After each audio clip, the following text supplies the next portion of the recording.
It's good to be back home in Pittsburgh. As you can tell with the coffee cup I had, it said happy on it because I'm happy to be home so I can get to doing some videos on the M8.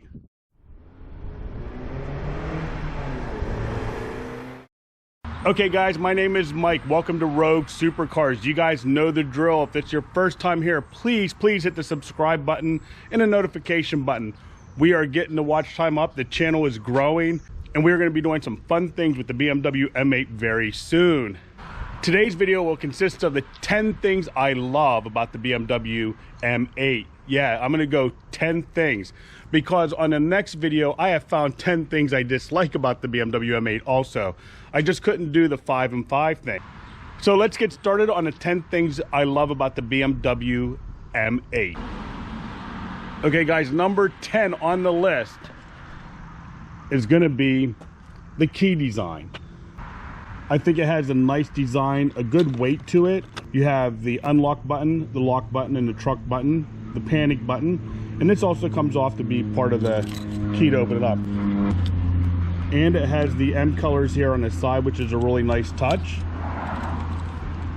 And I have a nice little keychain here with a carbon fiber weave on the leather. Okay guys, number 9 on the list of this car, the reasons why I love it, and this is one of the reasons I dislike the M3 CS. I now have comfort access again. So when you walk up to the car, you can touch a handle and it will lock the car, or you can touch a handle and it'll unlock the car. So that way you can leave the keys in your pocket and open the door without having to hit any of the buttons. And it was so annoying on the M3, you'd come up and you would go to pull the handle and it would never open up because I keep forgetting because my 5 Series has a comfort access. So in the iDrive system, you can set this car to automatically lock the doors or unlock the doors as you approach a car or you walk away from the car. And it also comes with a credit card type thing where you can keep it in your wallet and it'll start the car for you. Okay guys, off to reason number 8 why I love the BMW M8.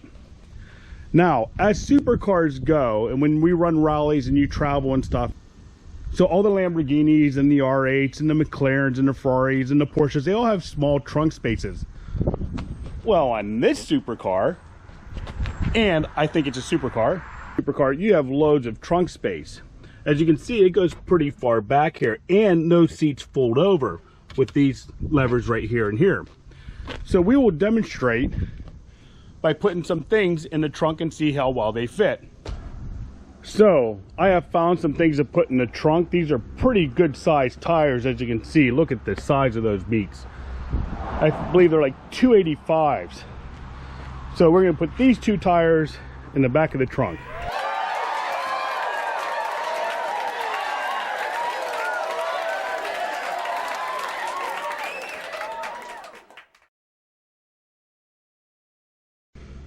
Okay, so let's say you were going to the racetrack and you needed 2 rear tires for better grip. They could fit in your trunk and you can have them put on when you're at the track. So number 8 is trunk space. Also, you can fit like 4 suitcases in here, so you can take it on a nice weekend vacation. Okay guys, so we're off to number 7 on the list, and this requires to go inside the car. And what I'm going to go over is the digital dash. Now BMW has updated the dashboards finally to a digital dash. So the digital dash brings a lot more technology to the driver by putting things on the screen that you can change and have it set there. So you have the tire pressures, you can have horsepower and torque. You can change it, you can have the G-force, what's playing on the radio, what your settings are in. You can have your miles per gallon. You can have your total miles on the car, which I'm up to 387. I need 1,200 miles to break it in. You also have the wonderful touchscreen display here, which is really nice. I mean, general settings, it's very responsive to what you want to do. You have your main menu, your M menu, and also the dash can change. So when you have it in M mode, you can see it has rev counters on both sides. So this is a really good driver focus feature here because you just have your gear you're in, your miles per hour, and the rev counter. So that's why number 7 is the digital dash. So guys, moving up the list to number 6 is we have the technology in the car. And it goes with the digital dash. This technology with the iDrive system and the things you can do. So with the technology in this car, it's amazing. There's so many different things you can do. When you go into the car, for example, the vehicle status, it shows you everything on the car. I actually have to have service scheduled soon for the break-in period. So you can go out of that, you can go to settings. You have exterior lighting, driver assist, the displays you can do, the door access, how you want them to lock and unlock. What's also nice, I love the fact that they put the picture of the car in here with the color. So if I had a black car, that would be black, or if I had a red car, that would be red. I love those little touches that they do. You have installed apps with your BMW Messages News, so I can get text messages to the car through my phone. I have assistance. I have the service center. I can check the weather in the area. And today in Pittsburgh, we're gonna have a lovely 74-degree high, 3% chance of rain. Pretty good day to drive. So it has a great navigation system. I love BMW Maps, and what's nice about this, you can just use a touchscreen and scroll in and scroll out, and you can touch points to where you want to go. The technology in the car is top notch. I love it. Okay guys, moving back up the list to number 5. And number 5 are going to be the M1 and M2 buttons you see here. What's nice about these M1 and M2 buttons is you can push them and it changes the settings into something you've already preset. So instead of going to the menu and having to change everything, you have 2 different options. So one is the normal driving mode I like to drive in, which is like MDM mode to sport, 4-wheel drive to sport. So it still has all your traction control stuff so you don't go crazy. But my M2 button takes it to the next level where it turns everything off and puts it in 2-wheel drive mode, which is basically hooligan mode, and it's a tire smoking beast.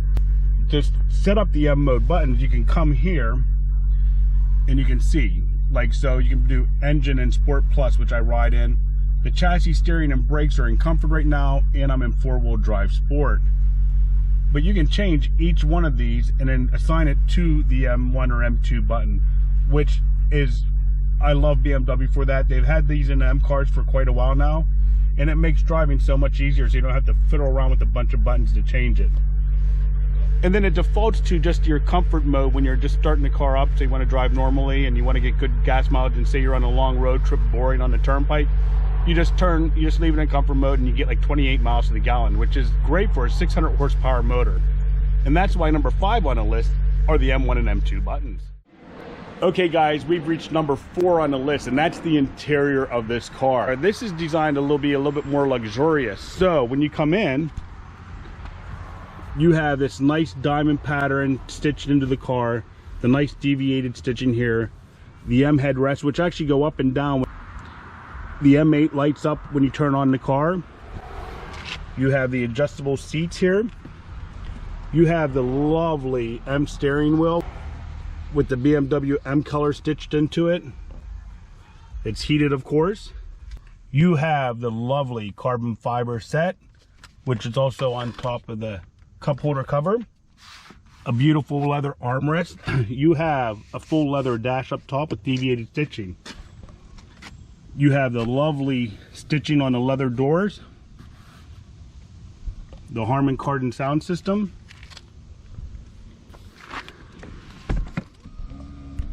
And the back seat, you can see I brought my BMW center armrest holder for the back seat over, and because it has great storage. But in the back, it's pretty sparse because no one's supposed to be back here anyway. As you can tell, there's nothing on the center console here. Like the Grand Coupe has the air conditioning and all the temperature gauges set up here. This car does not.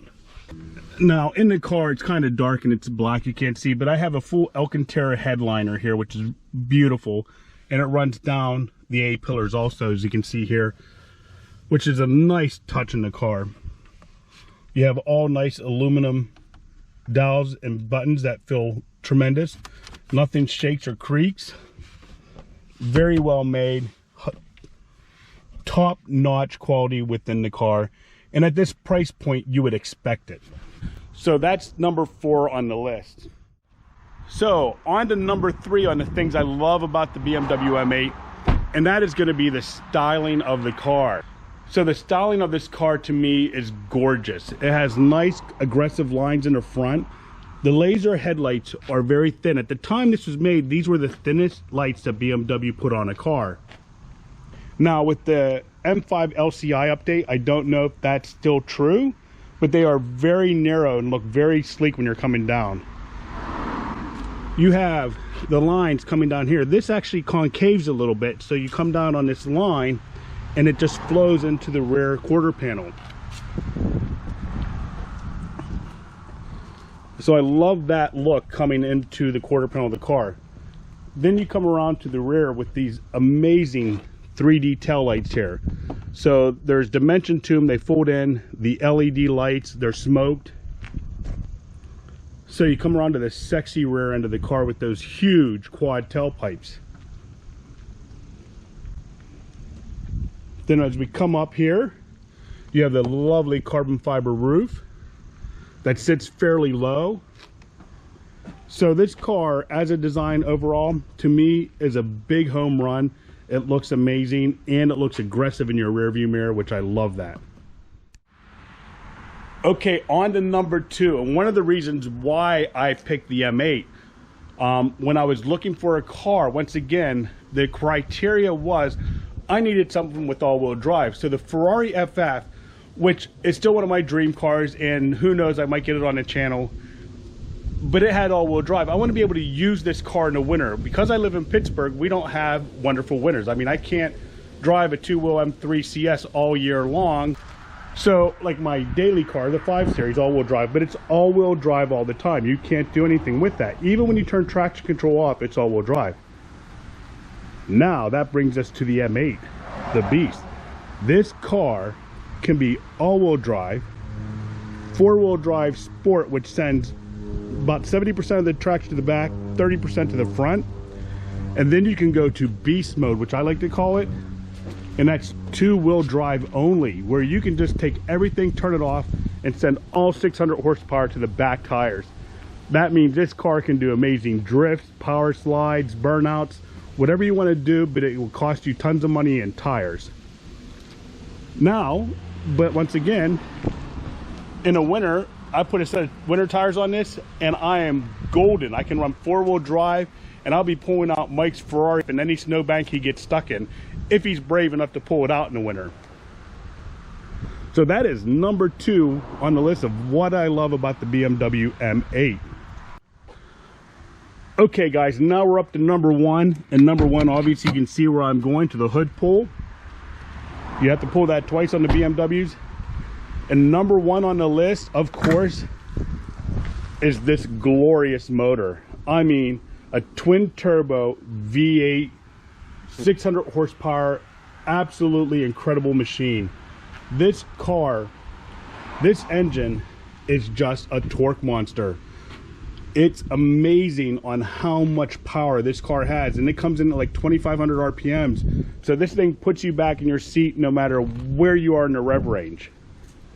And the power just seems endless. I mean, it's just so, I mean, as long as your foot's in it, it stays climbing. Now, BMW has a limiter on this at 155 miles per hour. Now, with the M Drive package that was able, which is like a $2,500 option, it removed the limiter. I shouldn't say removed the limiter, it upped it to 179 miles an hour. Now, unfortunately on my car, this is limited to 155, but that will change eventually. So, this has, all these new cars have these stupid plastic parts on it. You could get, BMW offers an M Performance kit that this comes in carbon fiber, this comes in carbon fiber, and this piece is in carbon fiber for like a ridiculous price of $2,500. But if I'm going to put any kind of money into this car, it's definitely not going to be for a hood cover that's underneath the car, that's for sure. So those are the top 10 things I love about the BMW M8. So stay tuned. My next video will be the 10 things I dislike about the BMW M8.